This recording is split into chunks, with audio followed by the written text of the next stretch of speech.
खबरें तफसील से। वज़ीर-ए-आज़म नरेंद्र मोदी नोएडा में आज जेवर इंटरनेशनल एयरपोर्ट का संग बुनियाद रखने वाले हैं। इस तकरीब में उत्तर प्रदेश के वज़ीर आला योगी आदित्यनाथ भी मौजूद रहेंगे। ये एयरपोर्ट 6200 हेक्टेयर अराजी पर होगा। एयरपोर्ट की तामीर पर 30,000 करोड़ की लागत आएगी। एयरपोर्ट की तामीर का काम मरहलेवार तरीके से मुकम्मल किया जाएगा। पहले 2 रनवे और 1 टर्मिनल की तामीर होगी। इसके बाद 3 रनवे बनाए जाएंगे। जेवर इंटरनेशनल एयरपोर्ट से पहली परवाज का हदफ 26 सितंबर 2024 मुकर्रर किया गया है। इस हवाई अड्डे के सबब उत्तर प्रदेश के रास्ते दुनिया के लिए खुल जाएंगे और इससे रियासत को लॉजिस्टिक के आलमी नक्शे में मुकाम हासिल हो जाएगा। इस एयरपोर्ट की तामीर से मगरबी यूपी की तस्वीर बदलने और रोजगार के मौके पैदा होने के दावे भी किए जा रहे हैं। तो 30,000 करोड़ की लागत इस पे तकरीबन आने वाली है और कई मामलों में और कई वजहों की वजह से ये एयरपोर्ट काफी अहमियत का इस वक्त हामिल है।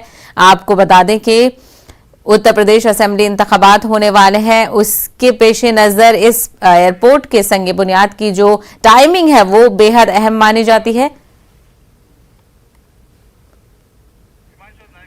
तो मजीद तफसीलात हासिल करेंगे। हमारे नुमाइंदे इस वक्त हमारे साथ बराह रास्त जुड़ गए हैं। हिमांशु, बड़े जश्न की तैयारी हो रही है। पूर्वांचल एक्सप्रेसवे के बाद अब एयर कनेक्टिविटी की बड़ी सौगात आज वज़ीर आज़म देने वाले हैं।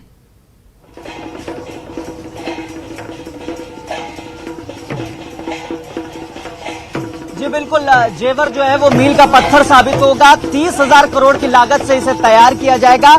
हालांकि पहले फेज में 10,000 करोड़ की लागत से ये तैयार होगा और इसमें 2 हवाई पट्टी होंगी। सबसे बड़ी बात है कि ये बहुआयामी है, क्योंकि जेवर एयरपोर्ट बनने से न सिर्फ सरकार को राजस्व की प्राप्ति होगी बल्कि विकास भी तेजी से रफ्तार पकड़ेगा, औद्योगिकरण होगा, उससे रोजगार उत्पन्न होंगे। इस समय हम आपको तस्वीरें दिखाना चाहेंगे। देखिए, बहुत सारे कलाकार आए हैं, अलग अलग जिलों से कलाकार आए, बुंदेलखंड से कलाकार आए हैं, झांसी से आए हैं, ब्रज से आए हैं। ये तमाम कलाकार हैं। ये सभी कलाकार प्रधानमंत्री नरेंद्र मोदी के सामने परफॉर्मेंस देंगे। फिलहाल ये सभी कलाकार प्रैक्टिस कर रहे हैं और बड़ी खुशी के साथ सेलिब्रेशन कर रहे हैं। इस जश्न का एक बड़ा जश्न के तौर पर इसे मनाया जा रहा है। बड़ा इवेंट है, ग्रैंड इवेंट है।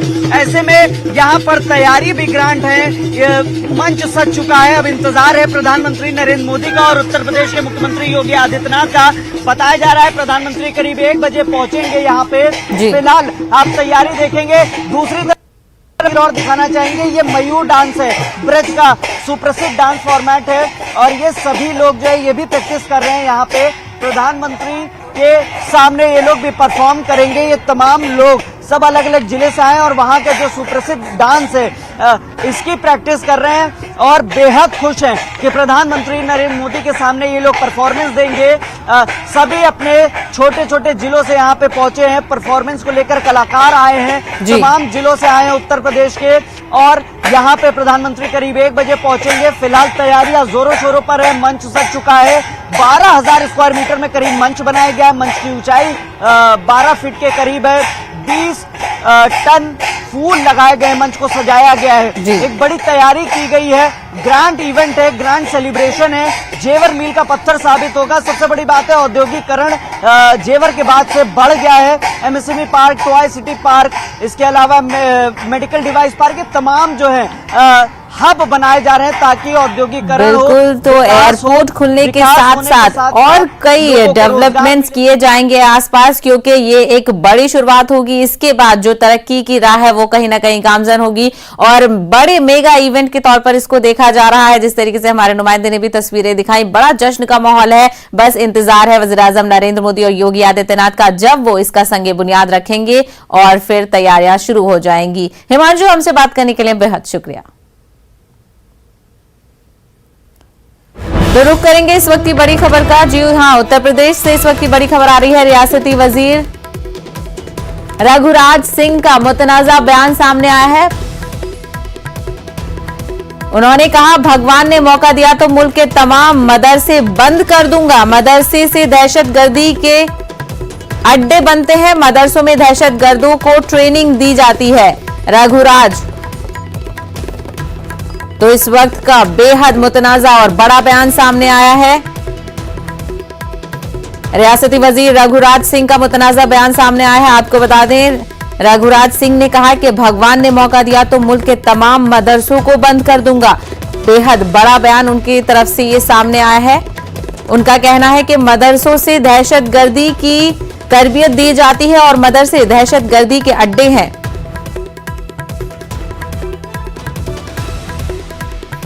तो इस वक्त का बेहद बड़ा बयान आपको बता दें, उत्तर प्रदेश से ये बड़ी खबर आ रही है। रघुराज सिंह का मुतनाज़ा बयान सामने आया है। रियासती वजीर रघुराज सिंह ने मुतनाज़ा बयान दिया है, जिसमें उन्होंने सीधे तौर पर एक कम्युनिटी को टारगेट किया है, मदरसों को टारगेट किया है। उन्होंने कहा कि भगवान ने मौका दिया तो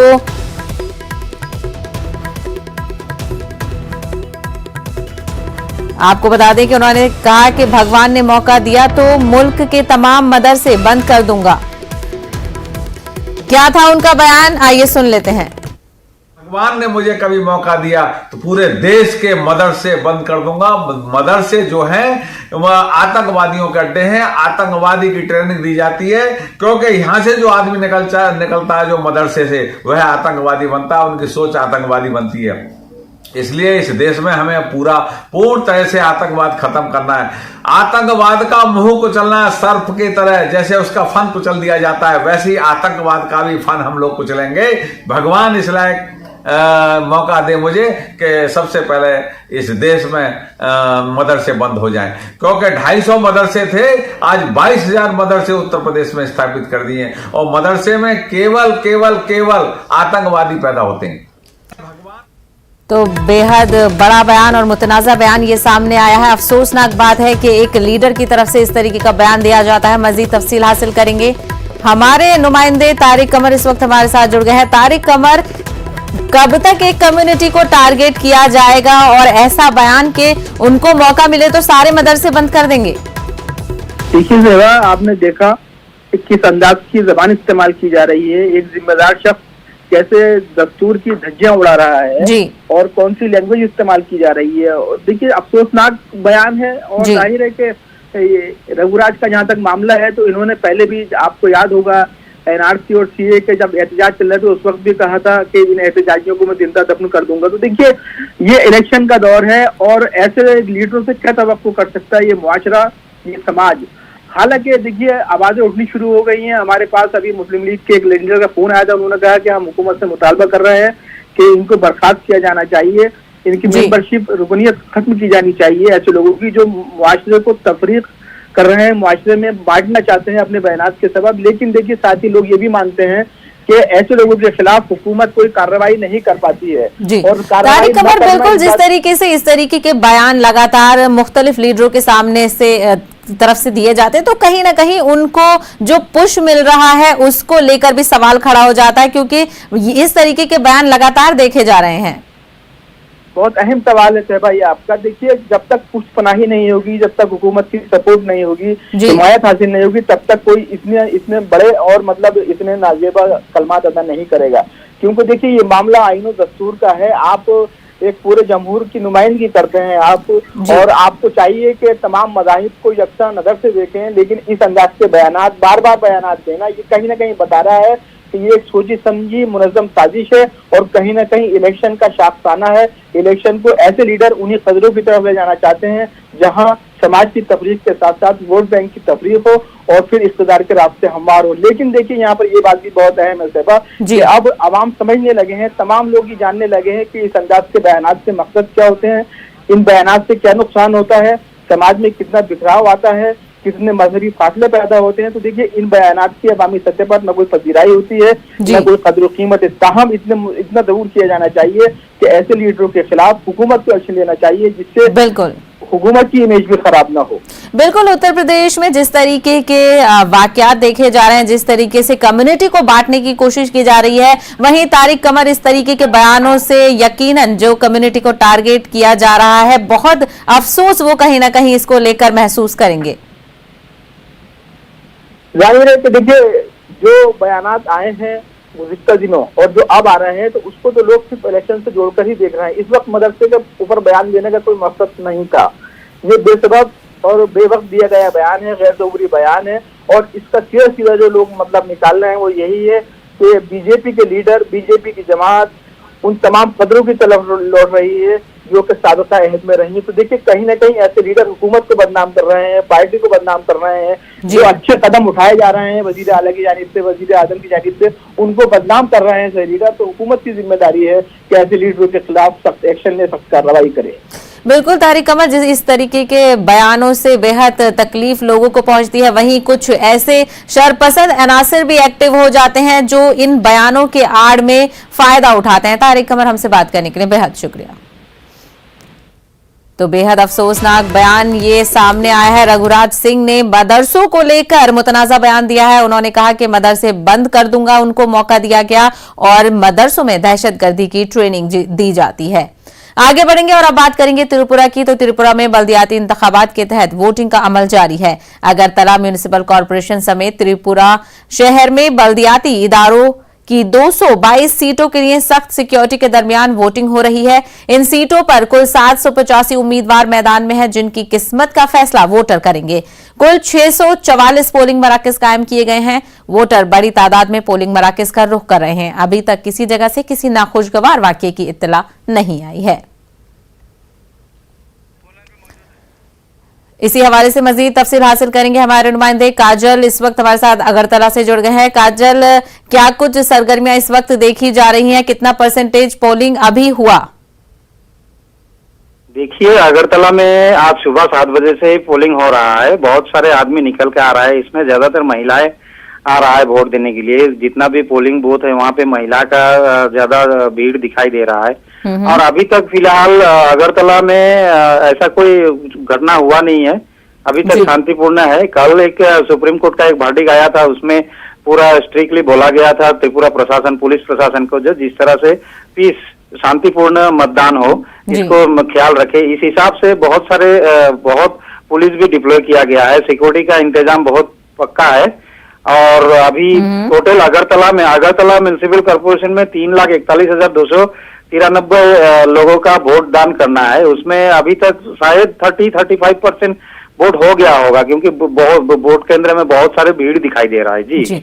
इस वक्त टीएमसी और बीजेपी के आमने सामने है, कड़ा मुकाबला है। वहीं ये लोग, खास करके टीएमसी, इस इलेक्शन को सेमीफाइनल के तौर पर देख रही है, क्योंकि तैयारी तो 2023 की है।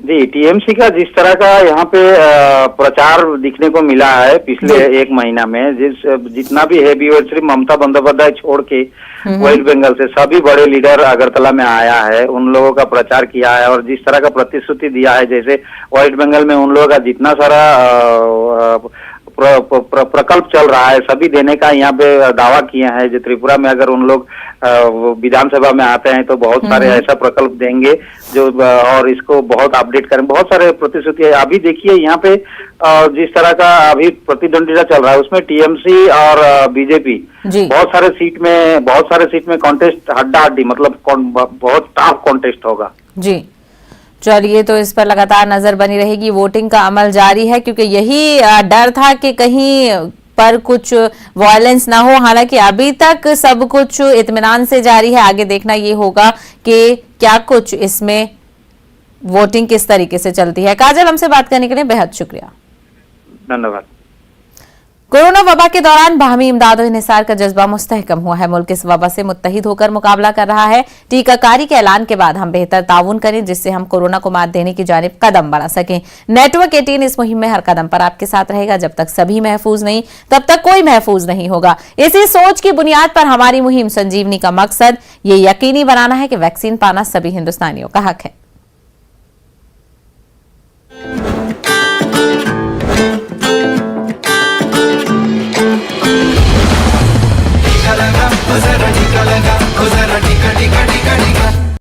शुमाल मशरकी दिल्ली फसादात से जुड़े एक मामले में कड़कड़डूमा अदालत ने 5 मुलजमीन को बरी कर दिया है। केस उस्मानपुर इलाके में लूटपाट और आगजनी से जुड़ा था, जिस पर समाअत करते हुए अदालत ने शवाहिद की कमी की बिना पर 5 मुलजमीन को बरी कर दिया है। इसी के साथ साथ तफ्तीशकार को सख्त व सुस्त कहा। अदालत के मुताबिक इस केस में शिकायत कुनंदा ही गवाह था, इसके अलावा कोई दूसरा गवाह नहीं था। अदालत ने कहा कि चार्जशीट से ये पता नहीं चलता है कि किसी दूसरे गवाह की तलाश की गई थी या नहीं। अदालत ने तफ्तीशकार के तरीकेकार और बेहिसी पर भी उसकी खबर ली। अदालत ने कहा कि इस पूरे मामले में जांच के दौरान शिकायत कुनंदा को ही जहनी अजियत और माली नुकसानात को पेश नजर नहीं रखा गया।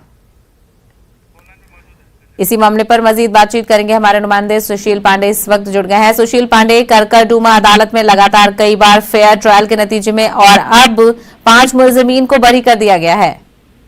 जी बिल्कुल, देखिए साहिबा, साफ तौर से जो दिल्ली दंगा मामला है उसमें दिल्ली पुलिस को कई ऐसे मामले हैं जिसमें उनके नेग्लिजेंस को लेकर फटकार लगी है और ये फिलहाल ताजा मामला उस्मानपुर से संबंधित है, जिसमें दिल्ली दंगों के दौरान दिल्ली पुलिस ने 5 लोगों को इस मामले में आरोपी बनाया था और ये कहा था कि वो फिलहाल इस पूरी वारदात में शामिल हैं। बहरहाल जब इस पूरे मामले में ट्रायल चला और जब चार्जशीट दाखिल की गई और सीसीटीवी फुटेज कोर्ट में देखे गए तो कोर्ट को ये ऐसा प्रतीत हुआ कि जो फिलहाल दिल्ली पुलिस की तरफ से बातें कही जा रही हैं उन बातों में ऐसा कोई आधार नहीं दिख रहा है और चूंकि ये 5 आरोपी फिलहाल उस पूरे सीसीटीवी में कहीं दिख नहीं रहे हैं, लिहाजा दिल्ली पुलिस पर नाराजगी भी कोर्ट ने जाहिर की है और ये कहा है कि उन्हें ऐसा प्रतीत होता है कि दिल्ली पुलिस के जो जांच अधिकारी हैं उन्होंने इस दिशा में कोई काम भी किया है और इसीलिए फिलहाल कोर्ट ने दिल्ली पुलिस को फटकार लगाई है। हालांकि कोर्ट ने ये भी एडमिट किया है कि ऐसा नहीं है कि उस समय वहां पर वारदात नहीं हुई, लेकिन वारदात का मतलब ये नहीं है कि किसी भी आरोपी को हम पकड़कर उनके ऊपर मुकदमा चलाएं, क्योंकि जिन 5 आरोपियों को फिलहाल पुलिस ने अरेस्ट करके आरोपी बनाया था उनके खिलाफ कोई भी ऐसा डायरेक्ट एविडेंस नहीं मिला जिसमें यह माना जाए कि ये सभी 5 आरोपी उसमें इन्वॉल्व थे और यही आधार बनाते हुए कोर्ट ने इन सभी 5 आरोपियों को बरी किया है। और न केवल कोर्ट ने इन आरोपियों को बरी किया है साहिबा, बल्कि जो जांच अधिकारी थे उनके खिलाफ जांच करने का आदेश कंसर्न डीसीपी को दिया है और ये कहा है कि जो डीसीपी है इलाके के वो उस जांच अधिकारी के खिलाफ कार्रवाई करे और एक रिपोर्ट करकरडूमा कोर्ट में दाखिल करे। चूंकि डीसीपी जांच इस दिशा में करेंगे कि जो जांच अधिकारी है उन्होंने किस आधार पर इन 5 आरोपियों को गिरफ्तार किया और जो सबूत रखे गए हैं, जो एविडेंस कोर्ट के समक्ष रखे गए हैं, उनमें डायरेक्ट क्या ये सभी 5 आरोपी इन्वॉल्व हैं या नहीं। अब देखना बेहद अहम होगा कि जब डीसीपी की रिपोर्ट कोर्ट में आएगी तो जांच अधिकारी के जांच पर क्या कुछ सवाल उठता है, लेकिन कहीं ना कहीं कोर्ट ने इन 5 आरोपियों को सबूतों के अभाव में बरी किया है। फिलहाल इन तमाम 5 आरोपियों को लेकर कोर्ट ने अपनी संवेदना भी व्यक्त की और ये कहा है कि हम इनका जो समय बीता है वो वापस नहीं ला सकते, लेकिन कहीं ना कहीं दिल्ली पुलिस की नेगलेंस। बेहद शुक्रिया। तो इस वक्त की बड़ी खबर का रुख करेंगे। जी हां, इस वक्त की बड़ी खबर आ रही है, परमबीर सिंह मुंबई पहुंच चुके हैं। जबरन वसूली के मामले में जांच एजेंसी को परमबीर सिंह की तलाश थी, जिनको गुज़िश्ता दिन ही भगौड़ा साबित कर दिया गया था। परमबीर सिंह के घर नोटिस चस्पा किया गया था और उनको भगौड़ा साबित किया गया था और आज वो इसमें बड़ी पेशरफ्त हुई है। परमबीर सिंह मुंबई पहुंच चुके हैं, जिन्होंने आज सुबह ही अपने चंडीगढ़ में होने की तस्दीक की थी और कहा था कि वो जल्द ही सीबीआई के सामने पेश होंगे। तो जबरन वसूली के मामले में जांच एजेंसी को परमबीर सिंह की तलाश थी। वो कई बार के समन जारी करने के बाद भी पेश नहीं हो रहे थे, इसीलिए उनको भगौड़ा करार दिया गया था। इससे कबल परमबीर सिंह ने जल्द मुंबई आने की बात कही थी। मुंबई के साबिक पुलिस कमिश्नर है परमबीर सिंह। तो जबरन वसूली के मामले में लगातार परमबीर सिंह को समन भेजा गया था और अब वो मुंबई पहुंच चुके हैं।